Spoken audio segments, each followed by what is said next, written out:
కక్ష సాధింపు అనేది ఎన్డీఏ ప్రభుత్వంలో ఉండదు సార్.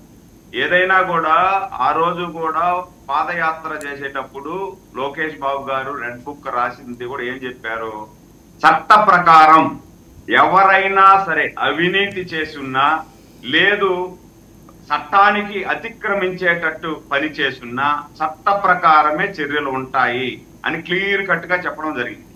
ఈ రోజు కూడా రోజా గారైనా, కొడాలి నాని అయినా, అంబటి రాంబాబు అయినా, లేకపోతే అవినాష్ అయినా, లేకపోతే ఇంకొకరైనా, రోజా గారైనా, జగన్మోహన్ రెడ్డి గారైనా చట్ట ప్రకారమే చట్టం తన పని తాను చేసుకుంటా పోతుంది.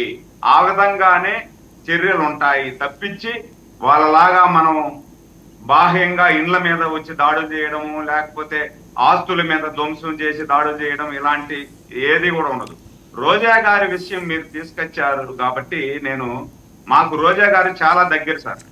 ఒక విషయం చెప్తాను సార్ మీకు. ఎలా దగ్గర? ఒక విషయం చెప్తాను సార్, అదే చెప్తున్నా. వర్మ గారు మేము నాటిన మొక్క తెలుగుదేశం పార్టీలో ఆమె క్రియాశీలకంగా రాజకీయంగా ఎదిగింది. చంద్రగిరి నా సొంత నియోజకవర్గం చంద్రగిరి. నా నియోజకవర్గం నుండి ఆమె ఎమ్మెల్యేగా టికెట్ తీసుకొని నేను ఆమెతో పాటు ఆమె అనుచరుడుగా ఇల్లు తిరగని అని ఇల్లు అంటూ లేదు ఆమె గెలుపు కోసం. అందుకనే మిమ్మల్ని ఈరోజు తీసుకోవడం జరిగిందండి. సార్ మీరు వాస్తవాలు చెప్తారు, అసలు ఏంటి ఆవిడ నైజం అని చెప్పి మిమ్మల్ని తీసుకున్నాను. అదే సార్, కష్టపడి ఆమెతో పాటు కష్టపడి ప్రతి ఇల్లు టచ్ చేసాం, ఆమెను గెలిపించాలని చూసాం.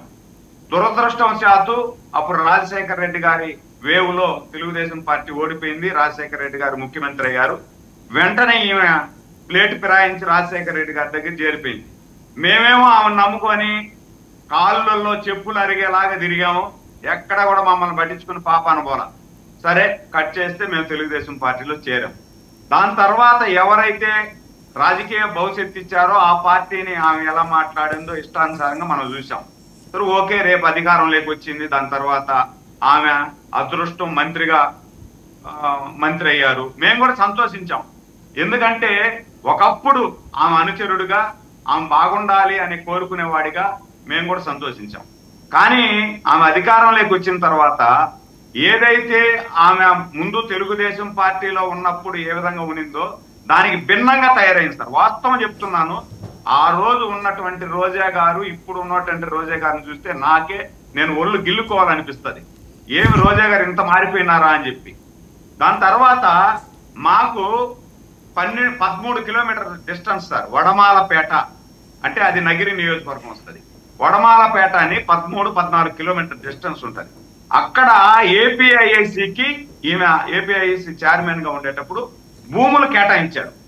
ఆ భూములు కేటాయించేటప్పుడు అక్కడ ఉన్నటువంటి రైతాంగం అందరూ కూడా వ్యతిరేకించారు, ఈ భూములు ఇవ్వకూడదు అని చెప్పి. కానీ వాళ్ళని ఎవరిని పట్టించుకోకుండా దాంట్లోనే చాలా 100 కోట్లు చేతులు మారాయి అని చెప్పి మొన్న ఆమెకి ఏదైతే ఆమెకి దగ్గరగా ఉన్నటువంటి జడ్పీటీసీలు 2, ఎంపీటీసీలు 8 మంది సొంత పార్టీకి జగన్మోహన్ రెడ్డి గారి దగ్గర పోయి కలిసి రోజా గారికి టికెట్ ఇస్తే మీరు ఎప్పుడైతే రాజశేఖర రెడ్డి గారి చనిపోయినప్పుడు పాదయాత్ర చేశారో ఆ రోజు నుండి మేము మీతో కలిసి ఉన్నాం.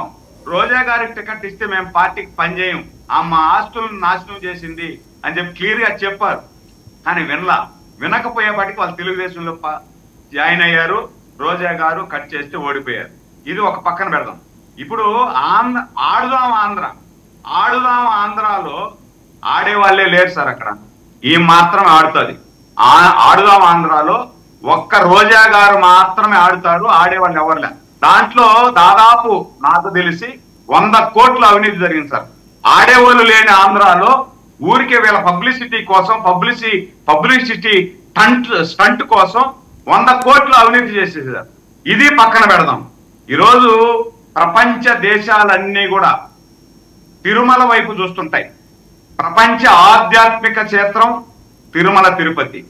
తిరుమలలో ఎవరైనా మాకు దగ్గర కాబట్టి దాదాపు ఇప్పుడు కర్ణాటక నుండి తమిళనాడు నుండి ఎంతో మంది పాపం భక్తులు నడిచి పాదయాత్రకు వచ్చి ఒక్క క్షణం పాటు దర్శనం చేసుకున్నాము స్వామివారి దర్శనం అనేసి వస్తూ ఉంటారు.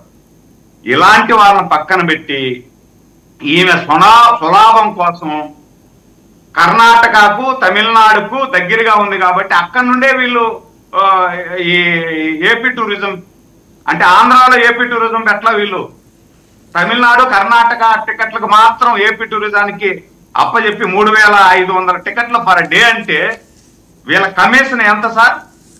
వీళ్ళ కమిషన్ అంటే దాంట్లో కూడా నిజంగా భక్తులు అక్కడ నుండి బస్ ఎక్కి వచ్చి దర్శనం చేసుకుంటారంటే అది కూడా లేదు సార్. మీకు దీంట్లో ఇంకో గమ్మత్తు ఉంది. బస్ ఎక్కి వచ్చి దర్శనం చేసుకునేది ఏముండదు. ఇప్పుడు తిరుపతికి వచ్చిన వాళ్ళు లేకపోతే తిరుపతిలో ఉండే వాళ్ళు ఏం చేస్తారంటే ఇక్కడ బయట నుండి ఎవరైనా దర్శనానికి రావాలనుకుంటే వాళ్ళ టికెట్ కొన్నట్టు టికెట్ కొట్టించేస్తారు అక్కడ.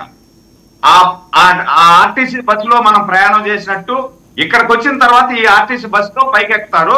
పైకి ఎక్కి నేరుగా మన కొండ మీద ఈ బస్ స్టాండ్ ఉంటుంది, లింక్ బస్ స్టాండ్ అని అంటారు ఒకటి. ఆ లింక్ బస్ స్టాండ్ దగ్గర ఈ కౌంటర్ ఒకటి పెట్టారు.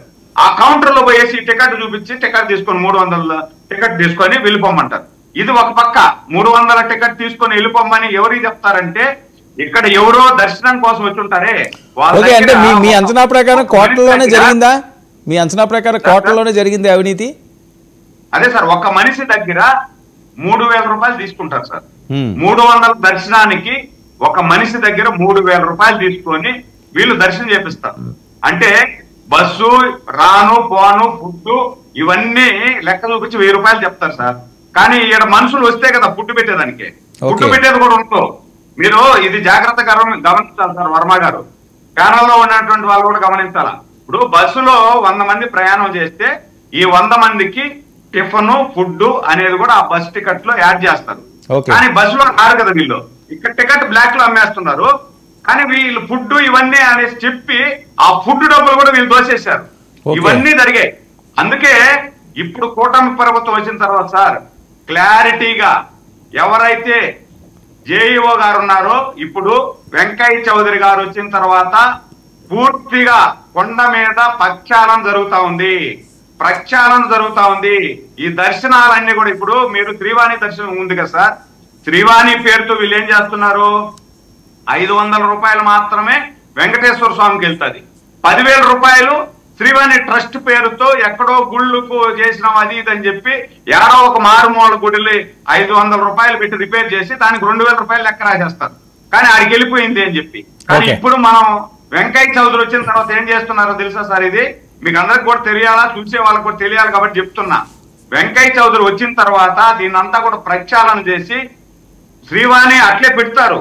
అంటే శ్రీవాణి పేరు లేకుండా వెంకటేశ్వర స్వామికి డైరెక్ట్ గా 10,500 వెళ్ళిపోతుంది.